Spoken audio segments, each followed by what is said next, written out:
Идет дождь, ветер. Я иду по делам.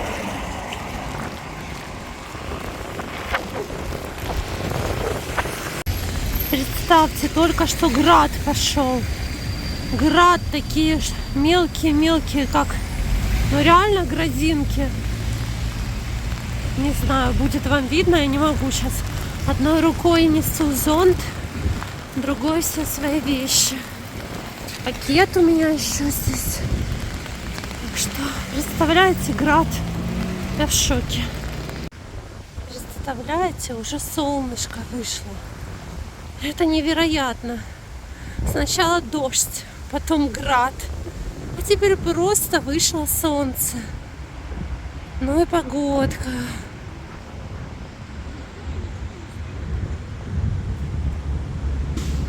Это да. Интересно, пока я дойду до барахолки. Да, представьте, я иду на барахолку, хотя сейчас 5 часов вечера. Но мне надо. Хоть бы опять дождь не пошел с градом. Так, вот он мой петушок, который сейчас поедет к новому хозяину. Мне только нужно лишь упаковать. Кто-то сегодня там смеялся в комментариях, что смотрите, как Татьяна поменяла петуха и на курицу, и на фрукты детям, и на лекарства, и даже на пачку гречки. Вот так вот. Да. Смешно, но просто я могу сказать, что я собираюсь сделать музей, кто знает. Но вот этот вот конкретно петух, он очень красивый, очень хороший, но поедет к новому хозяину, потому что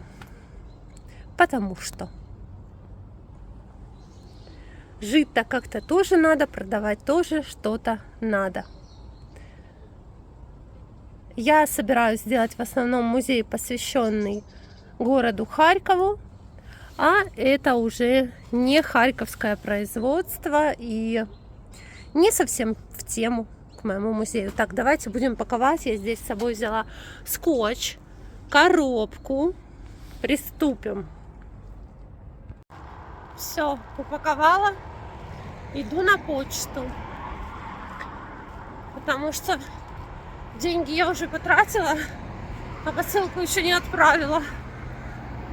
Так вот, но я такой добросовестный человек, ответственный. Я должна пойти, хотя мне человек написал: да, отправите завтра, когда вам удобно. Я такая думаю, нет, я должна отправить сегодня. У меня такой характер. Козерог. Я еще сегодня и закат застала, представляете?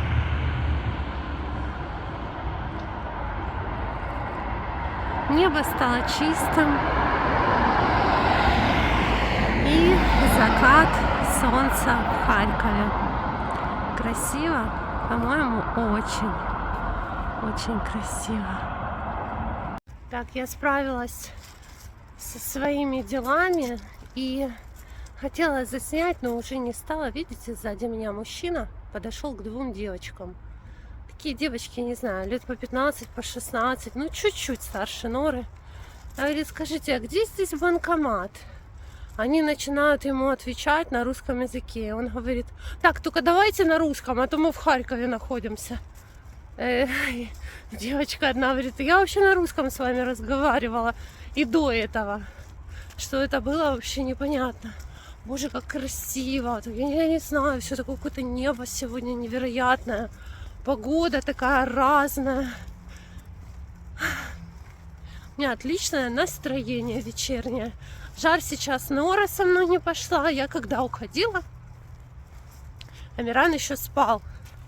Ну, сейчас, естественно, он уже проснулся. Я в этом даже не сомневаюсь. Я хотела, чтобы Нора пошла со мной. Но Нора себя плохо чувствовала. Не пошла. Завтра точно вытащу ее на улицу. утки плавают харьковские. Сейчас покажу. Смотрите, такие вот там уточки плывут, крякают. И небо так красиво отражается в реке. Я так люблю свой родной город. Не могу вам даже передать. Я вообще не представляю, как можно уехать. А небо такое с розовинкой. Наверное, холодно завтра будет. Потому что такой цвет, видите?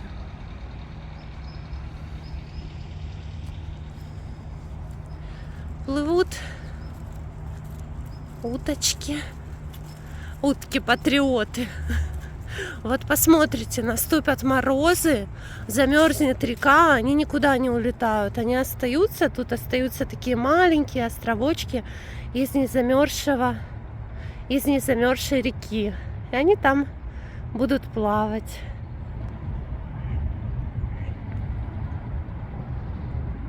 Крякают, крякают. Сейчас сижу и хотела ответить на один комментарий, пока у меня есть немножечко времени, совсем чуть-чуть, относительно барахолки, учитывая, что я только что там была. По поводу барахолки как главной темы не только у вас. Татьяна, вам никогда не приходило в голову, что все эти предметы, вещи мертвых людей, возможно, отнятые у них вместе с жизнью, возможно, украденные из музеев и архивов. Каково работать ежедневно часами, находиться среди мертвых образов, звуков, запахов, прикосновений. Смерть не прилипает. Интересный вопрос, тем более я заметила уже за время своей деятельности, что он возникает в умах некоторых людей. Возникает такой вопрос, он как-то сам по себе напрашивается. Люди начинают думать, что если антиквариат, это обязательно связан с криминалом. Это прошлое время, я тогда еще вообще не жила, когда такое было, когда это была неотъемлемая часть какого-то такого криминального мира. Тогда я еще пешком под стол ходила. Сейчас времена изменились. Те, кто занимался такими вещами раньше, сейчас сидят в каких-нибудь уютненьких кабинетиках. Так что, ребята, не надо мне рассказывать, пожалуйста. И не думайте, кстати, плохо. Те, кто сейчас, особенно в такое еще время, продолжают заниматься, собирать по крупицам остатки истории, то, что еще не уничтожили до сегодняшнего дня. Это на самом деле трудоемкий процесс и порой занимает целую жизнь. После человека остается его труд, его какая-то коллекция, его кто-то коллекцию оставляет после себя, кто-то какие-то труды на основе своих вещей, которые ему в жизни попадались, на основе этих экспонатов, кто-то пишет книги. В общем, различные пути. Но я хочу сказать, что не думайте плохо о всех антикварах. Сейчас не те времена, эти вещи не украдены, не отняты с жизнью. А насчет разграбленных архивов и музеев, то сейчас не 1917. Какие-то, может быть, параллели относительно сноса памятников и можно проследить. Но если взять тему глобально, эту всю антиквариата, в основном львиная доля, 99% того, что вообще попадает сейчас на антикварные рынки, попадает уже либо из коллекций людей. Люди распродают свои коллекции. Коллекции своих дедушек, бабушек, родителей. Либо есть другой путь, когда просто распродаются вещи.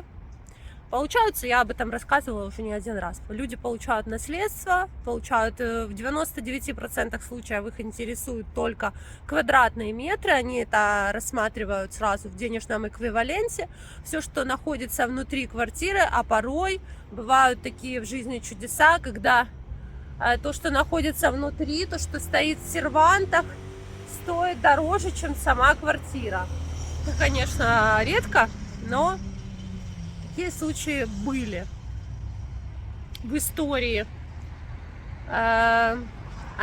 антикварных находок и покупок. Не моих, но других, какая разница. Поэтому все, что попадает на рынки, попадает либо когда разбирают вещи от покойного человека, это все либо отдается скупщикам, барахольщикам, хламьевщикам, либо вообще выбрасывается на помойку, и уже бомжи это все приносят. Так что то, что вы написали со смертью, да, если рассматривать старые вещи, винтажные, антикварные, то, естественно, каждая вещь имеет свой провинанс, свою историю, и вещь успевает сменить многих хозяев, да, и естественно, когда накапливает ли она энергетику, я просто думаю, что вам сказать по этому поводу. Накапливают ли вещи энергетику? Это видео, наверное, будет тема для отдельного видео. Я как-то вам расскажу, с чем приходилось мне сталкиваться. Я когда-то рассказывала. Ну, не все же вы смотрите видео, и не все вы смотрите стримы, и вообще стримы я сейчас особо не делаю, поэтому расскажу как-то в видео по поводу энергетики, но я, как правило, чувствую вещь, поэтому не думайте так, как вот вы написали, что прямо это какая-то мертвечина, работа с мертвечиной, это ж вам, я не знаю, почему вы так, каждому свое. Я получаю удовольствие, работая со старыми вещами, поэтому и не испытываю таких эмоций, как вы написали. Всем хорошего, доброго, тихого вечера и сладких снов, кто будет смотреть это видео уже перед сном.